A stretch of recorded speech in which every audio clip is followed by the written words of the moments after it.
იმის მიუხედავად, რომ თებერვალი კალენდარულად მოკლე თვეა, ამას ხელი არ შეუშლია ასტრონომებისთვის და ზოგადად კოსმოლოგიური საკითხების შემსწავლელი მეცნიერებისათვის, რომ კაცობრიობისათვის ახალი აღმოჩენები გაეკეთებინათ. სიმართლე გითხრათ, იმდენი სიახლე იყო ტექნოლოგიური თუ აღმოჩენების თვალსაზრისით, რომ სერიოზული მუშაობა დამჭირდა ამ ეპიზოდისათვის მთავარი ამბები გამომერჩია. ამიტომ, როდესაც ნახვას დაასრულებთ, თუ თქვენთვის საინტერესო საკითხი ვერ მოხვდა ვიდეოში, ვთხოვ რომ კომენტარით გამიზიარო შენი მოსაზრება. ახლა კი დავიწყებ 2026 წლის თებერვლის თვის კოსმოსური ამბების შემაჯამებელ ეპიზოდს.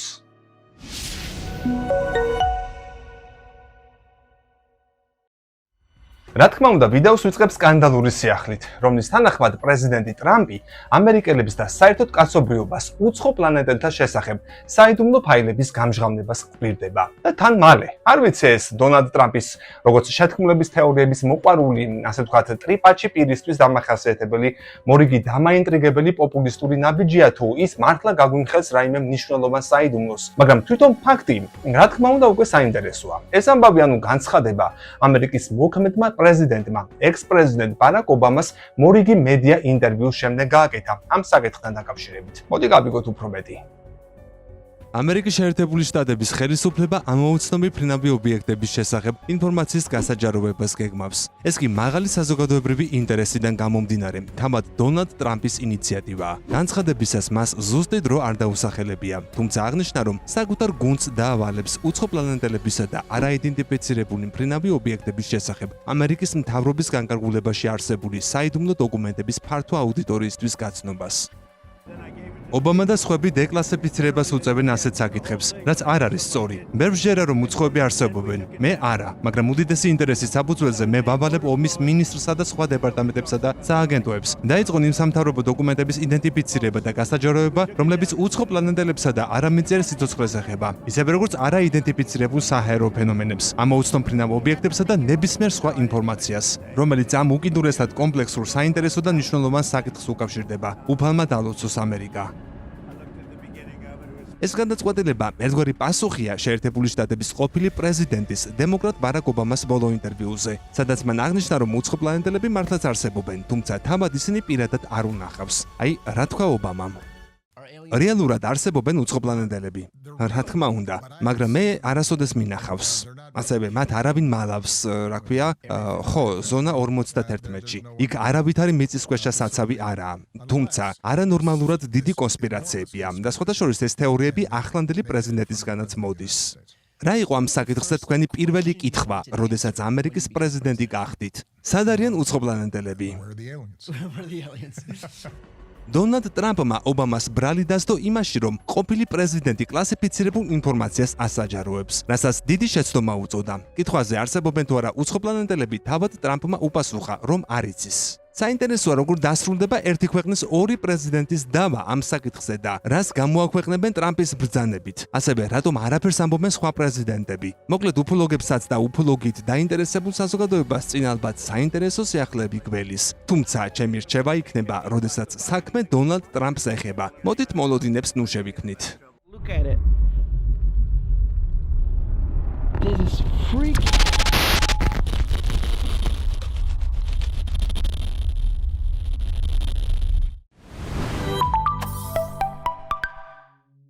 კიდევ ერთი საინტერესო და მთავარი საკითხი იყო მთვარის მისია არტემის 2-ის კვლავ გადადება. თებერვალში 4 ასტრონავტისგან შემდგარი მისიის გაშვება ორჯერ გადაიდო. ერთხელ წყალბადის საწვავით შევსებისას მისი სახიფათოდ გაჟონვა იყო. თებერვლის დასაწყისში პირველი საცდელი ტესტისას, რასაც თავად ნასაში რეპეტიციას ეძახიან. ამჯერად კი არტემის 2-ის გუნდი ხომალდის გამშვები პლატფორმიდან ისევ შენობაში დაბრუნებისათვის ემზადებოდა და დაბრუნდა კიდეც ეს რაკეტა. მოკლედ ვერ დაადგა ამ მისიის გაშვებას საშველი. გავიგოთ უფრო მეტი. ყველა ის პრობლემა მოგვარდა, რის გამოც თებერვლის გაშვება 6 მარტამდე გადაიდო. თუმცა ამჯერად ხომალდის ზედასაფეხურზე ჰელიუმის ნაკადის შეფერხება დაფიქსირდა, რის გამოც შესაძლოა რაკეტა ნასას შენობაში დააბრუნონ და ასეც გადაწყდა კიდეც. თებერვლის შემდეგ გაშვების ფანჯარა 6 მარტიდან 9 მარტამდე პერიოდს მოიცავდა. თუ ამ პერიოდში ნასა ვერ შეძლებდა ყველა პრობლემის მოგვარებას, ხომალდის გაშვების მომდევნო შესაძლებლობა უკვე აპრილში იქნება. უფრო კონკრეტულად კი 1 აპრილს, 3-დან 6 აპრილამდე პერიოდში და 30 აპრილს.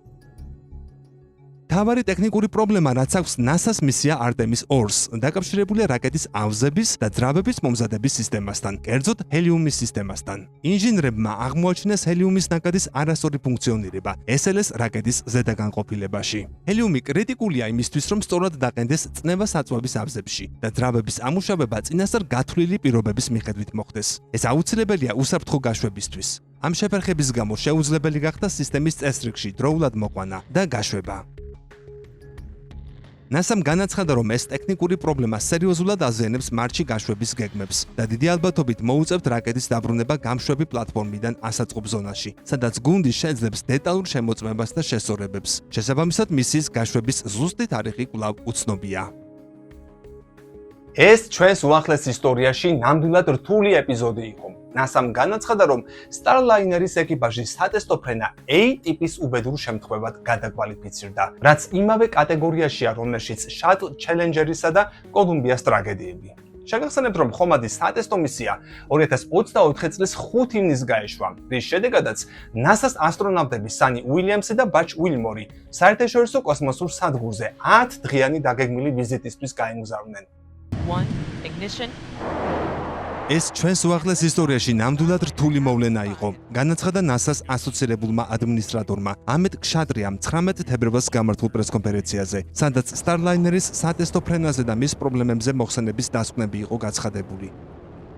ხომალდის სატესტო მისია 2024 წლის 5 ივნისს გაეშვა, რის შედეგადაც NASA-ს ასტრონავტები Sunny Williams და Butch Wilmore საერთაშორისო კოსმოსურ სადგურზე 10 დღიანი დაგეგმილი ვიზიტისთვის გაემგზავრნენ.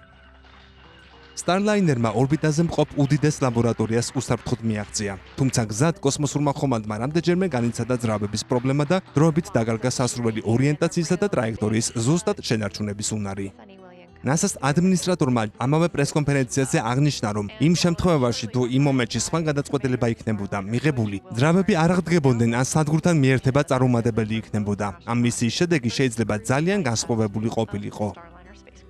დავიწყებ ყველაზე მნიშვნელოვანი საკითხით. Starliner-ს აქვს დიზაინისა და საინჟინრო ხარვეზები, რომლებიც აუცილებლად უნდა გამოსწორდეს, თუმცა ამ გამოძიების შედეგად გამოვლენილი ყველაზე შემაშფოთებელი პრობლემა აპარატურა არ არის. ეს არის გადაწყვეტილებების მიღების პროცესი და ლიდერობა, რომლებიც თუ კონტროლის გარეშე დარჩება, შეიძლება ჩამოაყალიბოს სტრუქტურა, რომელიც შეუთავსებელია ადამიანების კოსმოსურ ფრენებთან. ეს მისია მთლიანობაში შედარებით ნორმალურად მიმდინარეობდა, თუმცა ფრენისას მომსახურების მოდულის 3 უკანა პოზიციის მანევრირების ძრავი წყობრიდან გამოვიდა. ამ ფრენამდე დაფიქსირებული ხარვეზების გამოძიებები ხშირად ჩერდებოდა ზედაპირულ მიზეზებზე. პრობლემები კი დროებით გამოსწორდებოდა ან აუხსნენ ანომალიად ითვლებოდა. ზოგიერთ შემთხვევაში კი სავარაუდო მიზეზიც არასწორად იყო განსაზღვრული, მონაცემების არასაკმარისი სიღრმით ანალიზის გამო. მიუხედავად ამისა, განხორციელდა ეკიპაჟიანი სატესტო ფრენა, რომელიც 2024 წლის ივნისში გაეშვა. მრავალჯერადი გადადებებისა და ჰელიუმის მოულოდნელად გაჟონვის შემდეგ NASA-მ და Boeing-მა ასტრონავტები Butch Wilmore და Sunny Williams-ი Starliner-ით მაინც გაუშვეს. მიახლოებისა და შეწყვილების პროცესში ძრავების პრობლემებმა ჯაჭვური ხასიათი მიიღო, რამაც რამდენიმე ძრავის მწყობრიდან გამოსვლა და მოძრაობის კონტროლის დროებითი დაკარგვა გამოიწვია. მართვის ჯგუფმა და ეკიპაჟმა განსაკუთრებული პროფესიონალიზმი გამოავლინეს. ფრენის წესებს გადახედეს, კონტროლი აღადგინეს და შეწყვილება წარმატებით განხორციელდა. აუცილებელია ხაზი გაესვას ერთ აშკარა ფაქტს. სხვა გადაწყვეტილებების შემთხვევაში ძრავების აღდგენა რომ ვერ მომხდარიყო ან შეწყვილება წარუმატებელი ყოფილიყო. მისიის შედეგი სრულიად განსხვავებული შეიძლებოდა ყოფილიყო. ამის შემდეგ ასტრონავტები უსაფრთხოდ დარჩნენ საერთაშორისო კოსმოსურ სადგურზე. გამოძიება მაჩვენა, რომ შეცდომები პროგრამის დასაწყისიდანვე არსებობდა და გაგრძელდა შესრულების პროცესშიც, კონტრაქტების მართვაში, ზედამხედველობის მიდგომაში, ტექნიკურ სიზუსტესა და ლიდერულ გადაწყვეტილებებში. Boeing-მა ააგო ხომალდი, NASA-მ კი თავიდანვე გამოავლინა გარკვეული გადახრები და მაინც დათანხმდა ფრენას. გადახრები ყველა მსხვილ კოსმოსურ პროგრამაში ხვდება და თავისთავად უჩვეულო არ არის. თუმცა რეალობა ისაა, რომ Starliner-ი მისი სერტიფიკაციის ხარვეზების გამო ეკიპაჟის გადარჩენის თვალსაზრისით ნაკლებად სანდოა, ვიდრე სხვა ეკიპაჟიანი ხომალდები. ამავდროულად პასუხისმგებლობის მნიშვნელოვანი ნაწილი თავად NASA-ზეა. ძირეულ მიზეზებზე საუბრისას უკვე იდენტიფიცირებულია ორგანიზაციული პრობლემები, თუმცა ტექნიკური გამოძიებები მომსახურებისა და ეკიპაჟის მოდულის რავების უშუალო მიზეზების დასადგენად ჯერ კიდევ მიმდინარეობს. დღევანდელი რეალობის აღიარება მისიის წარმატებისათვის აუცილებელია. პირველი ძირეული მიზეზი იყო NASA-ს ზედმეტად მსუბუქი კონტროლისა და მართვის მიდგომა, რის გამოც სააგენტოს არ ჰქონდა საკმარისი სისტემური ცოდნა ეკიპაჟიანი ხომალდის სანდოდ სერტიფიცირებისათვის. მეორე, Boeing-ის ძრავების სისტემის დიზაინმა და სერტიფიკაციამ დაუშვა აპარატურის მუშაობა და შვებული ზღვრის მიღმა, რაც ეკიპაჟის უსაფრთხოებას ეწინააღმდეგება. და მესამე, ორი განსხვავებული ეკიპაჟის ტრანსპორტირების სისტემის შენარჩუნების სურვილმა გავლენა მოახდინა ტექნიკურ და ოპერაციულ რისკებზე მსჯელობაზე. ორბიტაზე ეკიპაჟის დაბრუნების ვარიანტებზე უთანხმოება არაპროფესიონალურ ქცევაში გადაიზარდა, მაშინ როცა ეკიპაჟი კვლავ კოსმოსში იმყოფებოდა. მისიის შემდეგ მიუხედავად კონტროლის მნიშვნელოვანი პრობლემებისა და ფინანსური ზარალისა, რომელიც ტიპ A ავარიის ზღვარს ასჯერ აჭარბებდა, ავარია ოფიციალურად არ გამოცხადდა. გადაწყვეტილებაზე გავლენა პროგრამის რეპუტაციამ მოახდინა. საბოლოოდ ჩატარდა დამოუკიდებელი გამოძიება და დღეს ეს მოვლენა ოფიციალურად კლასიფიცირდება როგორც ტიპ A ავარიად, რათა მიღებული გაკვეთილები სრულად იყოს გათვალისწინებული მომავალში. ახლა შემდეგ ნაბიჯებზე NASA გააგრძელებს თანამშრომლობას Boeing-თან, ისევე როგორც სხვა პარტნიორებთან, თუმცა მკაფიოდ ვაცხადებთ, Starliner-ით ეკიპაჟის ფრენა აღარ განხორციელდება, სანამ ტექნიკური მიზეზები სრულად არ გაირკვევა და არ გამოსწორდება. ძრავების სისტემა სრულად არ იქნება სერტიფიცირებული და გამოძიების რეკომენდაციები არ შესრულდება. ამერიკელი ხალხი NASA-ს ანდობს ყველაზე რთულ მისიებს. მსოფლიო ჩვენგან ელის აღმოჩენებს, მიღწევებსა და ლიდერობას, რაც მხოლოდ მისიისა და ეკიპაჟის პირველ ადგილზე დაყენებით მიიღწევა. წარმატებას მივაღწევთ სრული პასუხისმგებლობით, უმაღლესი კომპეტენციითა და გადამწყვეტი ქმედებებით. გმადლობთ. NASA-მ უილიამსის და უილმორის ორბიტალური ყოფნა რამდენჯერმე გაახანგრძლივა. საბოლოოდ სააგენტომ გადაწყვიტა Starliner-ის კაფსულა სახლში ეკიპაჟის გარეშე დაებრუნებინა და 6 სექტემბერს დედამიწაზე დაუშვა. ამასობაში კი უილიამსი და უილმორი საერთაშორისო კოსმოსურ სადგურზე ჩარჩნენ. ისინი უკვე 2025 წლის მარტში SpaceX-ის Dragon კაფსულით დაბრუნდნენ. მას შემდეგ რაც კოსმოსში დაახლოებით 9 თვე გაატარეს, ნაცვლად თავდაპირველად დაგეგმილი 10 დღისა. ორივე მათგანმა სააგენტო პენსიაზე გასვლის მოთხოვნით დატოვა.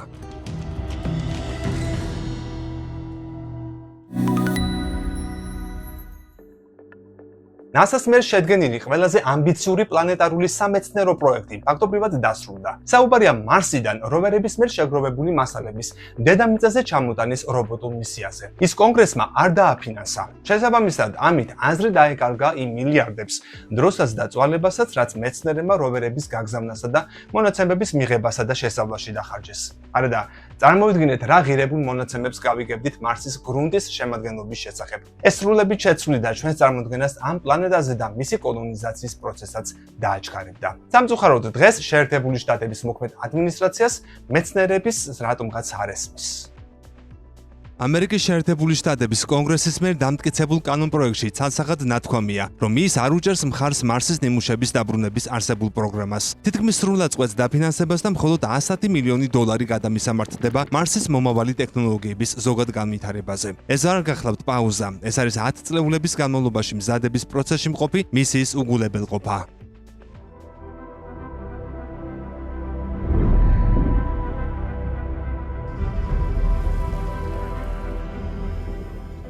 Perseverance-მა უკვე შეასრულა თავისი როლი. ჯეზერუს კრატერში მან შეაგროვა ნიმუშები და 33 კაფსულა შეავსო. აღნიშნული კრატერი არის ადგილი, რომელიც ზუსტად იმიტომ შეირჩა, რომ ოდესღაც იქ ტბა იყო, რომელიც შესაძლოა მიკრობული სიცოცხლისათვის ხელსაყრელი ყოფილიყო. ერთი ქვა სახელად ჩეიაბა ფოლსი შეიცავს რკინით მდიდარ მინერალებს, რომლებიც დედამიწაზე მუდამ ასოცირდება უძველეს ბიოლოგიურ აქტივობასთან. მისი ნიმუშით სავსე კაფსულა ახლა მარსზეა.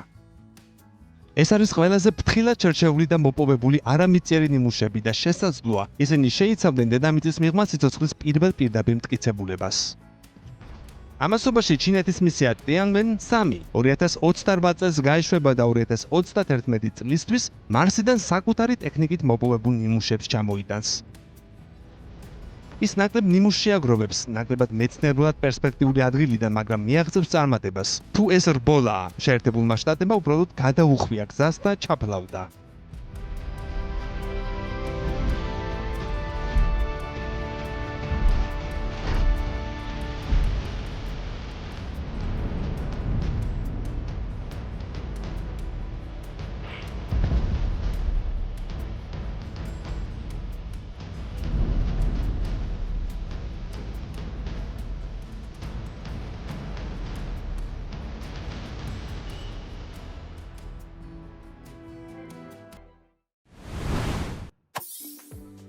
ამასობაში კი მარსის მეტეორიტის ფრჩხილი ზომის ნაჭერმა უძველესი წყლის ფარული საცავი გამოავლინა. კომპიუტერული ტომოგრაფიის გამოყენებით მათ მისი შიგნიდან დანახვა და შესწავლა შეძლეს. მეცნიერებმა ხელახლა შეისწავლეს მარსის ცნობილი მეტეორიტი NWA 7034, მეტსახელად შავი სილამაზე, რომლის ასაკიც 4.48 მილიარდი წელია და შესაძლოა ინახავდეს მარსის ქერქის უძველეს მასალას. ჯგუფმა რენტგენული კატესა და ნეიტრონული კატეს ერთობლივი ძალისხმევით გაბრიალებული ფრაგმენტის შიგნით აღმოაჩინეს აქამდე უნახავი წყალბადით მდიდარი რკინის ოქსიჰიდროქსიდის კვალი, რომელიც ნიმუშის მოცულობის დაახლოებით 0.4%-ს შეადგენს. აღსანიშნავია, რომ ეს პანწაწინა ჩანართები მეტეორიტის მთლიანი წყლის შემცველობის დაახლოებით 11%-ს შეადგენს. მარსზე ჯეზეროს კრატერში რობერტ პერსევერანსის მიერ შესწავლილ წყლიან ქანებთან ერთად შავი სილამაზის ქიმია ადასტურებს იმ მოსაზრებას, რომ უძველესი მარსის რეგიონებში ოდესღაც თხევადი წყალი არსებობდა. კვლევა არხივზე გამოქვეყნდა. ილონ მასკმა კომპანიები SpaceX-ი და XAI გააერთიანა. იქ მომუშავეებს კი გასულ თვეში განუცხადა, რომ მთვარეზე ხელოვნური ინტელექტით აღჭურვილი სატელიტების ქარხნის აშენება სურს. ის გეგმავს, რომ დედამიწის ერთადერთ ბუნებრივ თანამგზავრზე შექმნილი ზონდები კოსმოსში კოლოსალური კატაპულტით გაუშვას. ბიზნესმენი ვარაუდობს, რომ 2 ან 3 წელში ასეთი ტექნოლოგიის შესაქმნელად ყველაზე იაფი ადგილი სწორედ კოსმოსი იქნება. მოგვიანებით მან ისიც თქვა, რომ ამგვარ ხელოვნურ თანამგზავრებს პირველ რიგში დედამიწიდან გაუშვებენ. სამომავლოდ კი რაკეტა Starship-ის გამოყენებას განიხილავს, რათა ოპერირება სხვა ციურ სხეულებზეც შეძლონ. სწორედ მისი მეშვეობით აპირებს ის მთვარეზე დიდძალი ტვირთის ჩატანას. შემდეგ კი იქ უკვე სამეცნიერო და საწარმოო ბაზებს ააშენებენ. ფაბრიკებში შეიძლება ადგილობრივად ხელმისაწვდომი რესურსებითაც ისარგებლონ, რომელთა მეშვეობითაც ზონდებს დაამზადებენ და ორბიტაზე გაგზავნიან. მასკის პროგნოზით, მასის ელექტრომაგნიტური გამშვები სისტემით ყოველწლიურად ასეთი მისიებისათვის 500-დან 1000-მდე ტერავატ სიმძლავრეს მიიღებენ და მზის ენერგიითაც ისარგებლებენ. იგი ფიქრობს, რომ ეს კარდაშების შკალაზე წინ წაგვწევს. მასკი პირველი არაა, რომელსაც მთვარეზე მსგავსი კატაპულტის გამოყენების იდეა გაუჩნდა. ამის შესახებ ფიზიკოსი ჯერარდ ონილი ჯერ კიდევ 1974 წელს საუბრობდა. ის განიხილავდა იმგვარ სისტემას, რომლითაც არამაგნიტური ობიექტის გადაადგილებასაც შევძლებდით. იგი ფიქრობდა, რომ ასე მთვარეზევე მოპოვებული მადნის ფრაგმენტების კოსმოსში გაგზავნას მოვახერხებდით, სადაც მათი მეშვეობით მაგალითად მზის ენერგიაზე მომუშავე სატელიტებს შევქმნიდით. ცნობილია, რომ Starship-ი თითო ფრენისას მთვარეზე 100 მეტრული ტონა ტვირთის ჩატანას შეძლებს. რაც შეეხება ადგილობრივ რესურსებს, იქ სილიციუმი, ტიტანი, ალუმინი, რკინა და ყინული მოიპოვება. შესაბამისად, სწორი დაგეგმვის შემთხვევაში ასეთი პროექტი შეიძლება წარმატებულიც აღმოჩნდეს. მეცნიერებმა ჩვენი galaktikis ცენტრიდან წამოსული სიგნალი დააფიქსირეს, რომელიც შეიძლება პულსარს ეკუთვნის. პულსარი სწრაფად ბრუნავი ვარსკვლავია, რომელიც ელექტრომაგნიტურ რადიაციას ასხივებს. ეს იშვიათი აღმოჩენა შეიძლება აინშტაინის ფარდობითობის ზოგადი თეორიის გამოსაცდელადაც გამოიყენონ. პულსარებს ხშირად კოსმოსურ შუქურებს უწოდებენ, რადგან თითოეულ ბრუნთან ერთად რადიოსიგნალებს ასხივებენ. ზოგი მათგანი დედამიწასაც ხვდება. პულსარი, რომელსაც ახალი კვლევის ავტორები განიხილავენ, საკუთარი ღერძის გარშემო ყოველ 8.19 მილიწამში ბრუნავს და მშვიდოსან ვარსკვლავთან ახლოს მდებარეობს. ეს ჩვენი galaktikis ცენტრში მდებარე ზემასიური შავი ხვრელია, რომლის მასაც მზისას 4 მილიონჯერ აღემატება. შავ-ხვრელთან ახლოს მდებარე პულსარი მეცნიერებს იმის შესწავლაში დაეხმარება, თუ როგორ მრუდდება სივრცე-დრო ზემასიური შავი ხვრელის გარშემო. საქმე ისაა, რომ სწრაფად ბრუნვიდან გამომდინარე, ახლო მდებარე მასიური ობიექტების გრავიტაცია პულსარებზე შესამჩნევად ზემოქმედებს. თეორიულად შესაძლებელია, რომ პულსარების ბრუნვამ დედამიწაზე მოსულ სინათლეში გარკვეული ანომალიები წარმოშვას. ამის გარდა, როცა ეს სინათლე ძალიან მასიურ ობიექტთან ახლოს გაივლის, შეიძლება სხივები აირეკლოს და სივრცე-დროის გამრუდების გამო შეყომდეს. დანარჩენს დამატებითი დაკვირვებები აჩვენებს.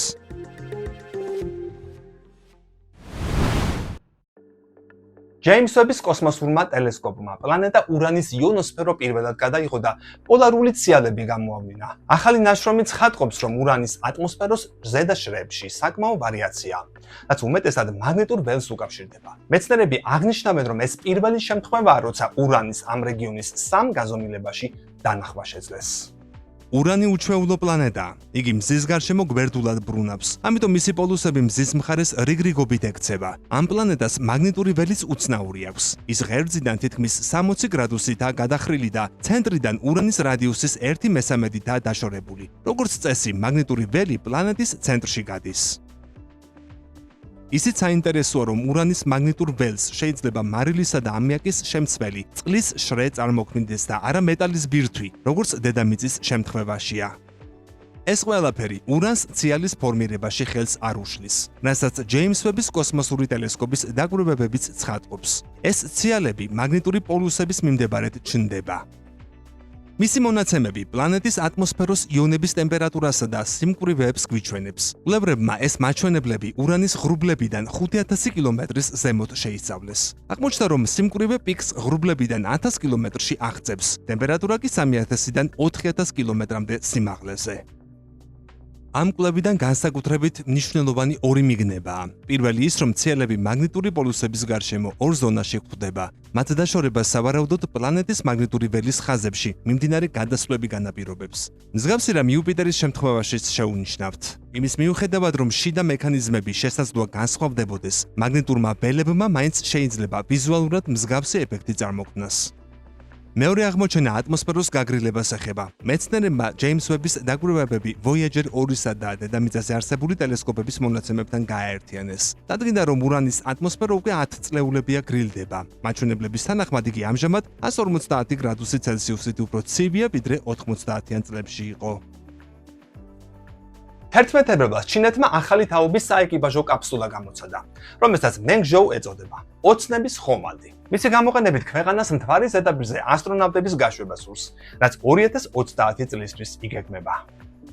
ხომალდი კუნძულ ხაინანზე მდებარე ვენჩანის კოსმოდრომიდან რაკეტა Long March 10-ით გაუშვეს. კაფსულა აპარატს უსაფრთხოდ ჩამოშორდა და დამოუკიდებელი მანევრები შეასრულა. ბოლოს კი ოკეანეში პარაშუტების მეშვეობით დაეშვა. ეს ადასტურებს, რომ მენგჟოუს შეუძლია საგანგებო სიტუაციის შემთხვევაში ასტრონავტები უკან უვნებლად დააბრუნოს.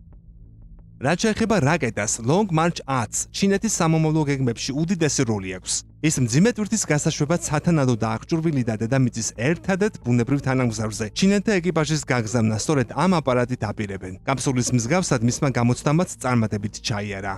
Long March 10-ის სრულყოფაზე ინჟინრები ჯერ კიდევ მუშაობენ, ამიტომ ბოლო ფრენისას ის ორბიტამდე არ ასულა. ამის მიუხედავად უსაფრთხოდ დაბრუნება მნიშვნელოვანი მიღწევა იყო, რაც მისი მრავალჯერადი გამოყენების პოტენციალს ცხადყოფს. NASA-ს კოსმოსური ტელესკოპის SpaceX-ი დეკემბერში დედამიწასთან მოახლოებულ ვარსკვლავთშორის კომეტას აგვირდებოდა, რომელიც ახლა უკვე ჩვენს მზის სისტემას ნელ-ნელა ტოვებს. მისი მონაცემების თანახმად 3 წილადი ატლასის სივრცეში გადაადგილებისას ორგანულ მოლეკულებს გამოყოფდა, მათ შორის მეთანოლის, ციანიდისა და მეთანისას. ეს ნაერთები დედამიწაზე სიცოცხლის ეგრეთ წოდებულ საშენ მასალად მიიჩნევა, რადგან ბიოლოგიურ პროცესებში მნიშვნელოვანი როლი აქვს. ამის მიუხედავად ისინი სხვაგვარი რეაქციების შედეგადაც შეიძლება წარმოიქმნას. შესაბამისად, ამ შემთხვევაში ორგანული მაინც და მაინც არამიწერ სიცოცხლესთან არ უნდა დავაკავშიროთ. საქმე ისაა, რომ ვარსკვლავთან მიახლოებისას კომეტებში არსებული ყინული სუბლიმაციას განიცდის, ანუ პირდაპირ აირად გარდაიქმნება. ეს მატერია შეიძლება ზედაპირზე ამოიფრქვეს და მათ გარშემო ღრუბელი წარმოქმნას, რომელსაც კომას უწოდებენ. ამ აირების შესწავლით ვიგებთ, როგორია ობიექტის შედგენილობა. მზესთან ჩავლისას 3 წილადი ატლასსაც სწორედ ასე დაემართა და შიგნით ღრმად არსებული აირების გამოყოფა დაიწყო. ესაა ნახშირბადით მდიდარი მატერია, რომელსაც სხვა ობიექტებშიც ვხვდებით. სამაგეროდ ეს კიდევ ერთი დასტურია, რომ დედამიწაზე სიცოცხლის საშენი მასალა შეიძლება ზუსტად ასეთი სხეულებიდან მოხვედრილიყო. 3 ატლასმა ჩვენამდე დიდი გზა განვლო. ის სავარაუდოდ ყველაზე ძველი ობიექტია, რომელიც მზის სისტემაში გვინახავს. ჩვენი კოსმოსური სამეზობლო 4.6 მილიარდი წლის წინ წარმოიქმნა. ეს კომეტა კი 7 მილიარდზე მეტი წლის უნდა იყოს, ამბობენ მეცნიერები. მზეს ის ოქტომბერში მიუახლოვდა, დედამიწას კი დეკემბერში. ამ დროს ორბიტაზე ახლად გაშვებული SpaceX-ი ხელსაყრელ ადგილას იყო იმისთვის, რომ მას სათანადოდ დაჰკვირვებოდა. აპარატის SpaceX-ი კოსმოსის სკანირებისათვის 102 ინფრაწითელ სენსორს იყენებს. მათი მეშვეობით კომეტების კომაში არსებული აირების დაფიქსირებაცაა შესაძლებელი. ასტრონომებმა ეს შანსი გამოიყენეს და საკმაოდ ღირებული ინფორმაციაც მიიღეს. მისი შესწავლის საშუალება ზონდ ჯუნოსაც ექნება, როცა კომეტა იუპიტერს ჩაუვლის. კვლევის შედეგები ამერიკული ასტრონომიული საზოგადოების პლატფორმაზეა გამოქვეყნებული და რეცენზირება ჯერ არ გაუვლია.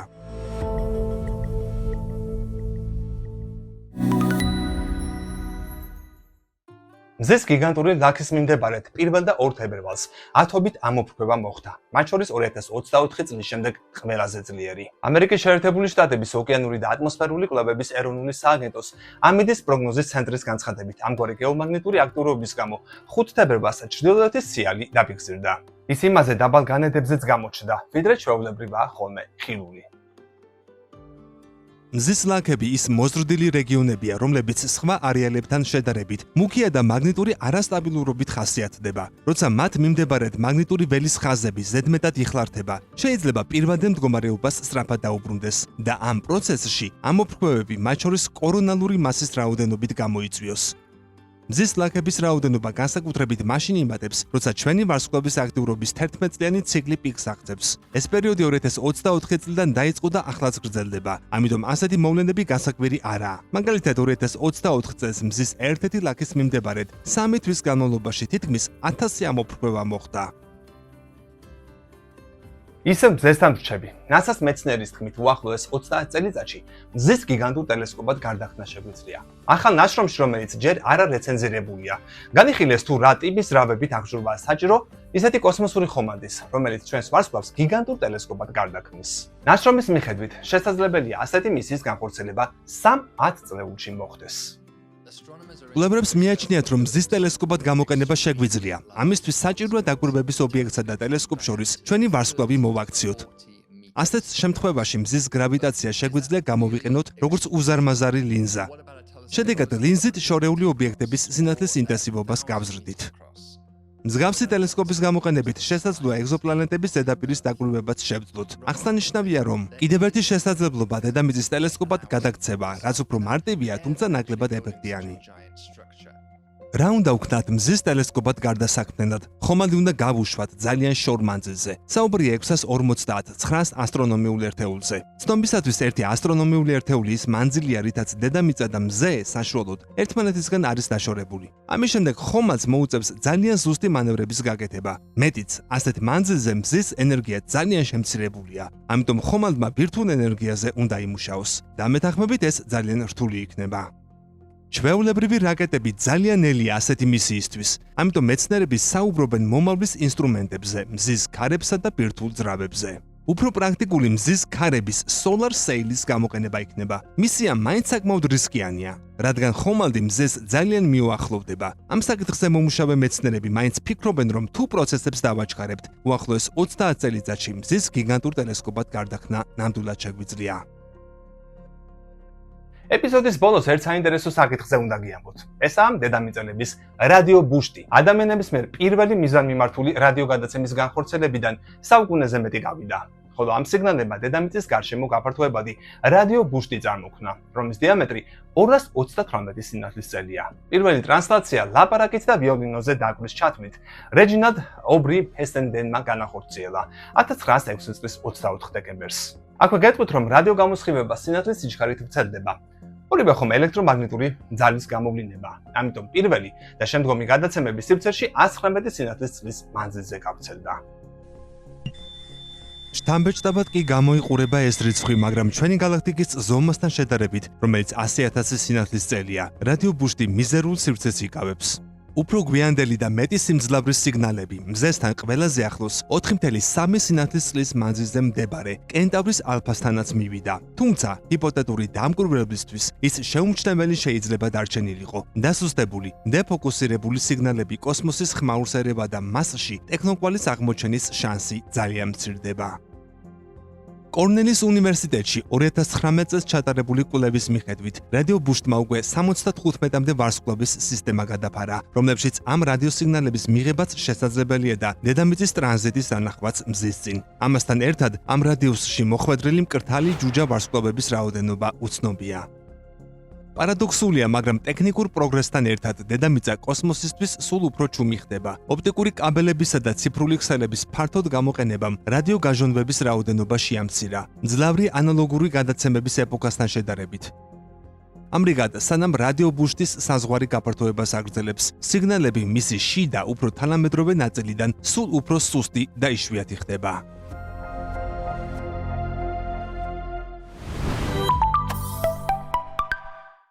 ეს იყო თებერვლისთვის ბოლო კოსმოსური ამბავი, იმ გამორჩეული სიახლებიდან, რომლებიც გასული თვის განმავლობაში შეგროვდა. თუმცა ჩემთვის ყველაზე გამორჩეული და უსიამოვნო ამბავი მარსიდან შეგროვებული ნიმუშების პროგრამის შეწყვეტა იყო. იმედი ვიქონიოთ, რომ მალე ამ ნიმუშებს ჩამოიტანენ და კიდევ უფრო დეტალურად გავიცნობთ წითელ პლანეტას, რომელსაც კოლონიზებას ვუპირებთ გარკვეული დროის შემდეგ, როდესაც ჩვენი ტექნოლოგიური შესაძლებლობები გაიზრდება და იმედი მაქვს, რომ ეს ასეც მოხდება. კიდევ ერთხელ გეტყვით, რომ თუ თქვენთვის რაიმე კიდევ უფრო მნიშვნელოვანი ამბავი იყო და მე გამომრჩა, ან ამ ეპიზოდში არ შევიდანე, დააკომენტარე და გაგვიზიარე ხედვა და ინტერესები.